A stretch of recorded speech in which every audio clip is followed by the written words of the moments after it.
दिन दोस्तों, हमारे YouTube channel RKM education point में आप सभी का स्वागत है।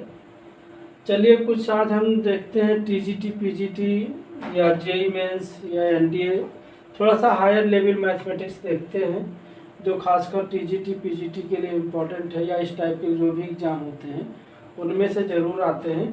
और देखिए वैसे इन सब सवालों को अगर जनरल मेथड से सॉल्व करेंगे तो बहुत ही टाइम टेकिंग क्वेश्चन होते हैं, बट इनको अगर कुछ ट्रिक से सॉल्व करते हैं तो हम बहुत ही आसानी से आंसर को फाइंड कर सकते हैं।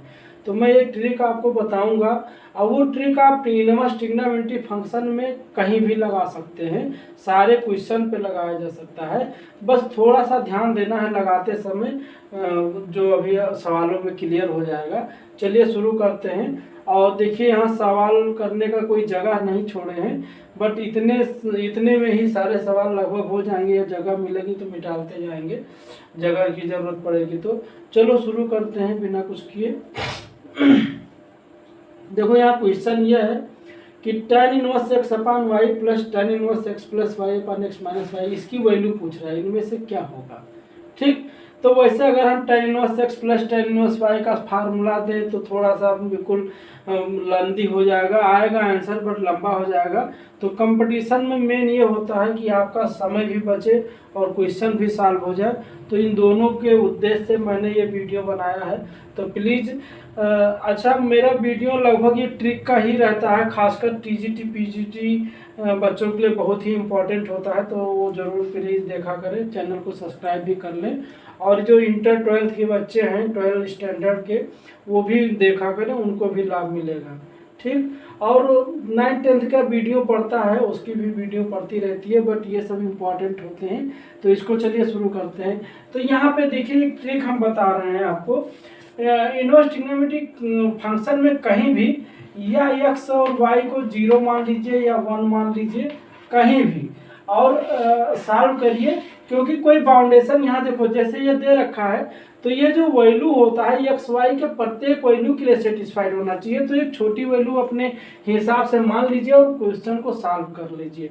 तो यहाँ 0 मानने से 0/0 हो जाएगा। तो यही देखना है कि कौन सा कब मानना है। तो 0 ना मानो, बल्कि x और y दोनों की वैल्यू क्या मान लें। अगर 1 मान लें तो देखिए क्वेश्चन कितना सॉल्व जल्दी होगा। तो यहाँ पे देखो x और y की वैल्यू 1 माने हैं, तो tan इनवर्स 1/1 और tan इनवर्स 1 हो गया। tan इनवर्स 1 का मान कितना हो गया, यहाँ से हम इसका डायरेक्ट लिख रहे हैं भाई। ठीक, इसका मान क्या आ गया, tan इनवर्स 1। tan इनवर्स 1 का मतलब क्या, π/4, इतना तो आप लोग जानते हैं। प्लस यहाँ देखो 1 + 1 कितना हो जाएगा, 2 हो जाएगा। और ये क्या है, 1 - 1 0 हो जाएगा। तो tan इनवर्स 2/0 यानी tan इनवर्स इन्फिनिटी हो जाएगा ना, 2/0 यहाँ लिख देते हैं। tan इनवर्स 2 क्या मिलेगा, 0 मिलेगा। tan इनवर्स 2/0 ये क्या मिलेगा, इन्फिनिटी हो जाएगा। और tan इनवर्स इन्फिनिटी माने कितना, π/2। ठीक, तो π/2 हो जाएगा। अब इन दोनों को अगर हम ऐड कर लें तो एलसीएम कितना हुआ बेटा, 6 हुआ या 4 हुआ। एलसीएम मेरा 4 हो गया। तो यहाँ पे पाई हो जाएगा, यहाँ पे 2 से गुणा होगा तो 2π। तो ये कितना, 2π और पाई मिलकर 3π/4 हो जाएगा। इस तरह से हम देखते हैं आंसर क्या आया, 3π/4। इनमें से देखो सी क्वेश्चन सही है। तो कितना आसानी से हम ऑप्शन को छाट लेते हैं, ऑप्शन मुझे मिल जाता है। तो चलो इसको देखते हैं, फिर अगला इसको मिटाने की कोशिश करते हैं, फिर अगला करते हैं इसी जगह में। या यहाँ देख लीजिए, उसको रहने दीजिए। दूसरा क्वेश्चन देखिए, थोड़ा सा लिखा है cos inverse x minus cos inverse y/2 = alpha, then इसकी वैल्यू निकालनी है। इसकी वैल्यू इनमें से क्या होगी। तो वैसे अगर हम जो है सॉल्व करें cos अल्फा की, दोनों तरफ cos ले, फिर जो है आप cos इनवर्स cos a-b का फार्मूला दे, दुनिया में लंबा हो जाएगा। तो चलिए कुछ वैल्यू मान लीजिए, चलिए x = y = 1 इसमें भी मान लीजिए। तो ये क्या हो जाएगा, ये हो जाएगा वैसे अब यहाँ पे देखो, अगर हम x और y की वैल्यू 1 मिनट के बाद अगर हम 0 दोनों ले लें, अगर कोई बाउंडेशन नहीं दिया तो दोनों की वैल्यू 0 ले ले। तो यहाँ देखो cos 0 का मान कितना हो जाएगा, cos इनवर्स 0 यानी π/2 हो जाएगा। और ये भी 0/2 0 आएगा, ये भी π/2 होगा। तो अल्फा बराबर π/2 - π/2 यानी 0 हो गया ना। तो cos पूरा अल्फा की वैल्यू 0 हो गई। अब अल्फा की वैल्यू 0 और यक्स और वाई की वैल्यू 0 इसमें रखिए तो देखो ये क्या होगा, ये 4 इंटू 0 0 हो जाएगा, ये भी 0 हो जाएगा, ये भी 0 हो जाएगा, तो इसकी वैल्यू क्या हो जाएगी 0। बट अब आप ये देखिए अल्फा की वैल्यू आपको क्या आई थी, यहाँ पे अल्फा 0 आया था। अब इसमें से देखिए अल्फा की वैल्यू रखने पर किसका मान 0 होता है, तो देखो इसका मान भी 0 होता है, इसका मान भी 0 होता है, इसका मान भी 0 होता है। तो थोड़ा सा ये ध्यान दीजिए, 0 लेने पे दिक्कत हो जाएगी, यही देखना रहता है। तो 0 ना लीजिए आप, एक्स और वाई की वैल्यू क्या ले लीजिए 1 ले लीजिए। इन दोनों की वैल्यू अगर हम 1 ले लें तो यहाँ देखो क्या होगा, कास इनवर्स 1 हो जाएगा, और कास इनवर्स का मतलब कास 0 हो जाएगा ना, समझ पा रहे हो। यहाँ पे कास इनवर्स 0, यहाँ पे 1 हो जाएगा, और कास कितने अंश की वैल्यू 1 होती है 0, तो ये 0 डिग्री हो गई, माइनस यहाँ 1 रखोगे तो 1/2 यानी कास पाई/2, और कास इनवर्स 1/2, कास इनवर्स 1/2, कास कितने अंश का मान, कास 60 का मान होता है, यानी ये आपको 60 डिग्री मिल जाएगी। तो ये अल्फा बराबर, अल्फा की वैल्यू क्या आ गई -60 डिग्री आ गई, है ना।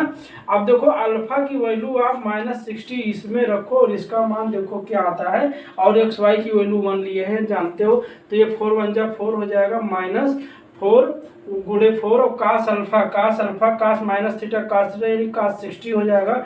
अब कास 60 का मान क्या हो जाएगा बेटा 1/2, और प्लस ये 1 हो जाएगा, तो ये देखो ये 2 से कैंसिल हो गया, तो 4 - 2 गई 2 2 1 3, इसकी वैल्यू कितनी आ गई 3 आ गई, इसकी वैल्यू 3 आ गई, यानी 3 आएगी। तो अब देखो इनमें से किसकी वैल्यू 3 आती है, ठीक। और अल्फा की वैल्यू आपको -60 मिला है, तो यहाँ देखो माइनस लगा है, साइन स्क्वायर लगा है, साइन -60 रखने पर ये क्या आएगा पॉजिटिव, निगेटिव ही रहेगा, क्योंकि निगेटिव लगा है तो ये हो नहीं सकता, है ना। यहाँ 4 है तो ये हो नहीं सकता। और यहाँ देखो साइन 2 अल्फा, 2 माने जो है अगर हम 2 से गुणा करेंगे साइन 220 हो जाएगा, है ना, 120 हो जाएगा। साइन 120 का -1/2 या 90 √3/2 होता है, तो यहाँ भी दिक्कत हो जाएगी। तो यहाँ पे देखिए इसकी ये क्या लिखा है 4 sin स्क्वायर अल्फा लिखा है, तो 4 sin स्क्वायर अल्फा में आप अल्फा की वैल्यू कितना -60 रखेंगे, तो 4 गुणे साइन अल्फा की वैल्यू √3/2, अब तो √3/2 का स्क्वायर कितना होगा 3/4 हो जाएगा, पक्का है ना। माइनस है तो वर्ग स्क्वायर करोगे तो प्लस हो जाएगा, 4 4 कैंसिल होगी, इसकी वैल्यू कितनी आ गई 3, यानी इसकी वैल्यू 3 है और इसकी वैल्यू 3 है, तो इतना बराबर कितना होगा 4 sin स्क्वायर अल्फा हो गया ना। तो बहुत ही आसान ट्रिक है, और जनरल मेथड आप यूज करोगे तो काफ़ी समय लगेगा। ये तो हम आपको समझा रहे हैं, और थोड़ा सा अगर आपको प्रैक्टिस हो जाएगी या समझ में आ जाएगा तो बहुत ही जल्दी करेंगे क्वेश्चन। इसको हम मिटा देते हैं, ये मेरा हो गया है। अब हम ये भी मिटा देते हैं, ये भी मेरा हो गया है। अब देखिए अगला क्वेश्चन नंबर 3 है। अगर देखा जाए तो देखो ये कह रहा है tan inverse a1 x - y/a1y + x plus tan inverse a2 - a1/1 + a1a2, और tan inverse a3 - a2/1 + a2a3, ऐसे डॉट इसकी वैल्यू निकालना है। इसकी वैल्यू कितनी होगी, इसमें से ऑप्शन नहीं दिया है, तो चलिए ऐसे मान लो ऑप्शन ही दिया रहेगा, तो इसकी वैल्यू कितनी होगी उसको हम सॉल्व करते हैं। तो यहाँ पे क्या करना है, आपको कोई वैल्यू ले लेनी है आराम से, है ना। तो चलिए करते हैं, a1 a2 सबकी वैल्यू हम 0 दे देते हैं, a1 a2 a3 ना, कोई छोटी वैल्यू लेना हमने बता दिया, डॉट an तक इसकी वैल्यू सबकी 0 ले लो, और एक्स वाई की वैल्यू कुछ और ले लो, एक्स वाई की वैल्यू दोनों की वैल्यू 1 ले लो। कोई बाउंडेशन जब ना दिया रहे, क्वेश्चन में अगर दिया रहे कि x इज ग्रेटर देन 0 या, है ना, तो आप 1 ले सकते हो, 0 ना लो। तो क्वेश्चन में भी अगर दिया रहे तो उसको देखो, अदरवाइज आप चाहे जो वैल्यू रख लो। तो चलो a1 a2 a3 की वैल्यू 0 रखे हैं और xy की वैल्यू 1 रखे हैं, तो यहाँ देखो ये 0 हो गया, तो 0 -1 ये हो गया, और ये क्या बचा, ये 0 हो गया और ये बचा -1, तो यहाँ पे आया tan इनवर्स -1 आया, कहीं कोई दिक्कत नहीं होनी चाहिए, है ना। यहाँ पे देखो tan इनवर्स -1 आया, प्लस ये देखो 0 - 0 ये 0 हो गया, और tan इनवर्स 0 का मान 0 होता है ना, 0 डिग्री का मान होता है।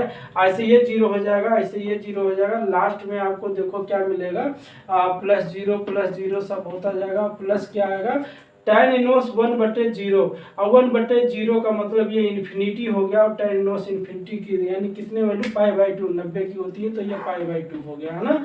तो π/2 ये हो गया, और tan इनवर्स 1 ये है क्यों, ये π/2 ही हो गया ना, काट इनवर्स आप तो यहाँ पे देखो अब क्या आ जाएगा, tan इनवर्स 1 का मतलब क्या देख रहे हो, tan इनवर्स 1 का मतलब क्या हो गया, माइनस है ना π/4, माइनस π/4 हो सकता है, और tan इनवर्स हाँ माइनस π/4 हो सकता है, माइनस π/2 से इसकी वो होती है, तो माइनस π/4 हो गया, और सब जीरो हो गया, और प्लस π/2 हो गया, और प्लस π/4 में π/2 घटेगा तो क्या बचेगा, π/4 ही बचेगा, क्योंकि ये 90 लिखा है, 45 लिखा है, तो इसकी वैल्यू क्या है, π/4 आया। थोड़ा सा देखिए जो ये अब ये π/4 जो आया, अगर ये ऑप्शन में होगा तो हम छाट लेंगे, और यदि ऑप्शन यही ऑप्शन में आएगा लगभग, ये ऑप्शन लिखे नहीं थे हम, तो कई क्वेश्चन था, तो मान लीजिए π/4 वैल्यू इसकी आ गई है ना।